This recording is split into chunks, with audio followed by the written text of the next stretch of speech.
Hello my dear lovely students, हम करें exercise 20B question number 13 continue करेंगे। Okay, start करते हैं। A rectangular field is 50 metre by 40 metre. That means हमें उस फील्ड की डायमेंशंस गिवन है, length and breadth. It has two roads through its centre. उसके सेंटर में दो रोड्स हैं running parallel to its sides. The width of the longer and shorter roads are 2 metre and 2.5 metre respectively. Find the area of the roads and the area of the remaining portion of the field. देखिए क्या कह रहा है। ये एक rectangular field है, ठीक है। इसकी हमें डायमेंशंस क्या गिवन है, ये है 50 मीटर एंड ये है 40 मीटर, ठीक है। अब क्या कह रहा है, इसमें दो रोड्स हैं उसके सेंटर में, ठीक है। द विड्थ ऑफ द उसके पैरेलल, दैट मीन्स लेंथ के पैरेलल हो गई ये, ब्रेथ के पैरेलल हो गई इधर, और कहाँ पे है, सेंटर में है। The width of the longer road कौन सी हो जाएगी, ये, ठीक है। दैट मीन्स लॉन्गर रोड है 2 मीटर, देन शॉर्टर गिवन है तो शॉर्टर रोड है 2.5 मीटर, ठीक है। तो हम सेंटर में इसके पैरेलल हो गई लेंथ के ये, तो इसके सेंटर में ले लेते हैं। और लॉन्गर रोड कितना मीटर है, 2 मीटर वाइड है, ठीक है। ये हो गया 2 मीटर। देन ब्रेथ के पैरेलल हो जाएगी, अगेन ये सेंटर में है, ठीक है। इसको मैं यहाँ लिख देती हूँ, ये 2 मीटर।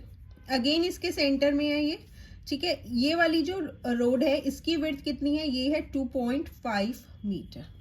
ओके, अब हमें एरिया निकालना है रोड्स का, दैट मीन्स इन रोड्स का एरिया निकालना है। एंड जो ये रिमेनिंग पोर्शन है, ठीक है, ये वाला जो एरिया है ना रोड्स का, इसे मैं शेड कर देती हूँ, ठीक है। ये मेरा एरिया हो गया रोड्स का, ये भी निकालना है। और साथ में जो ये बच गया है पोर्शन फील्ड का, ये वाला, इसे भी निकालना है। तो देखिए कैसे निकालेंगे। सबसे पहले हम नेमिंग कर देते हैं। ये हो गया ए बी सी डी, ये क्या हो गया, हमारा फील्ड हो गया, पूरा रेक्टेंगुलर फील्ड है। अब जो रोड्स हैं उसे ले लेते हैं। एल एम, ये हो गई एन ओ, पी क्यू, ये हो गया आर एस। अब देखो अगेन लास्ट 2 क्वेश्चंस में भी हमने किया था, अगर लेंथ से ये रोड यूं जा रही है और यहां से ये रोड यूं आ रही है, तो ये वाला जो एरिया है, ये वाला जो रोड है, ये दोनों में ही इंक्लूडेड। अगर आप ऐसे लो चाहे ऐसे लो, तो वन टाइम हम क्या करेंगे, इस पोर्शन को, इतना जो एरिया है रोड का, उसे हम माइनस कर देंगे, ठीक है। तो सबसे पहले हम पूरी फील्ड का एरिया निकाल लेंगे। Area of rectangular field,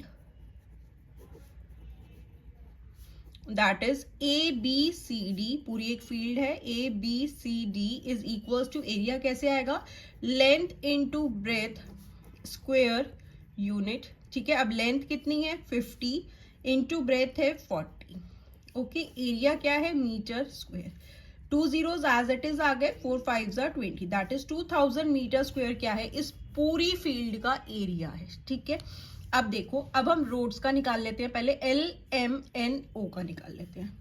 area of road, कौन सा एरिया निकाल रहे हैं, अभी हम एल एम एन ओ निकाल रहे हैं, टोटल रोड्स का एरिया अभी नहीं निकाल रहे। एरिया ऑफ रोड, या आप इधर रेक्टेंगल भी लिख सकते हैं, N L M N O, that means ये वाला।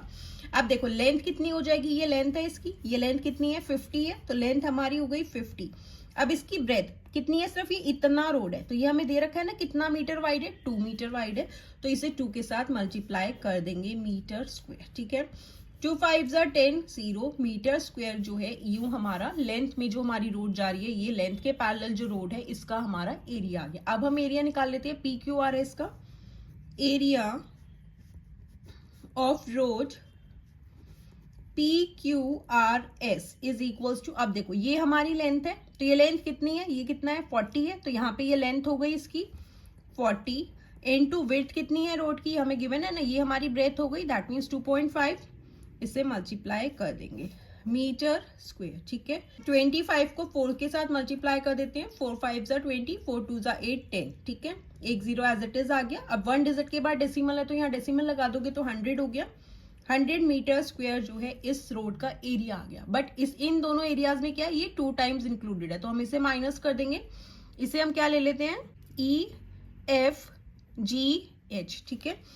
Area of road E F G H, क्योंकि ये क्या है, दोनों में ही इंक्लूडेड है, तो 1 टाइम हम माइनस कर देंगे। अब देखो ये इसकी क्या हो गई, लेंथ हो गई, ये हम इसकी ब्रेथ हो गई, तो लेंथ कितनी है 2.5 है, क्योंकि इतना क्या है रोड का वेट 2.5 है, और ऐसे कितना है 2 है, तो 2.5 into 2 metre square. 2 5s are 10, 1 carry, 2 2s are 4, 1 5, 5.0 हो गया, तो आप इसे 5 मीटर स्क्वायर लिख सकते हैं, ठीक है। अब हम टोटल एरिया निकाल लेते हैं रोड्स का. Total area of roads is equals to area of LMNO. ठीक है, ये वाला रोड का एरिया प्लस PQRS का एरिया, ये वाला एरिया. इसमें से हम माइनस करेंगे क्या, EFGH. ठीक है, area of road EFGH minus कर देंगे. अब LMNO का कितना है 100 plus area of road PQRS भी 100 है minus EFGH 5, that is 200 minus 5 is equals to 195 metre square. क्या है, एरिया है रोड्स का. ओके ठीक है, अब हमसे क्या पूछा था, एरिया ऑफ रोड्स आ गया. अब हमें बताना है रिमेनिंग पोर्शन. ये वाला जो पोर्शन रिमेनिंग है उसे कैसे बताएंगे. देखो, इस पूरी फील्ड का एरिया हमें पता है, अभी हमने निकाला था 2000 मीटर स्क्वायर है. इसमें से अगर हम इस रोड का एरिया माइनस कर देंगे तो हमारे पास क्या आ जाएगा, रिमेनिंग पोर्शन आ जाएगा. ओके है ना, बहुत ही सिंपल. तो यहाँ पे निकाल लेते हैं area of remaining portion of the field, remaining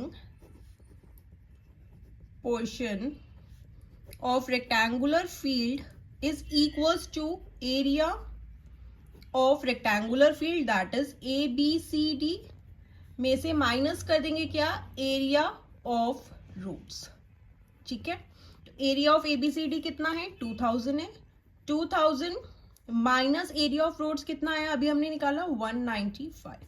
तो इससे क्या आ जाएगा, हमारे पास एरिया आ जाएगा रिमेनिंग पोर्शन का. ठीक है, ये हो गया 2000. 2000 में से 195 माइनस कर देंगे, हो जाएगा 10. 10 में से 5 गए 5, ये हो जाएगा 9. 9 में से 9 गए 0, यहाँ हो जाएगा 19. 19 में से 1 गए 18, दैट इज 1805 मीटर स्क्वायर. क्या है, ये रिमेनिंग पोर्शन. ठीक है, हमने क्या किया, पूरी रेक्टेंगुलर फील्ड में से इस रोड्स को माइनस कर देंगे तो हमारे पास ये रिमेनिंग पोर्शन आ जाएगा. Okay students, so this was question number 13. Now let's move to question number 14. And अब class 7 and class 8 maths new NCERT rationalized syllabus के भी सारे chapters के solutions channel की playlist में जाकर देख सकते हैं. and अगर आपको कोई भी डाउट हो किसी भी क्वेश्चन में, किसी भी एक्सरसाइज में, तो आप मुझसे कमेंट सेक्शन में पूछ सकते हैं. Bye bye, take care.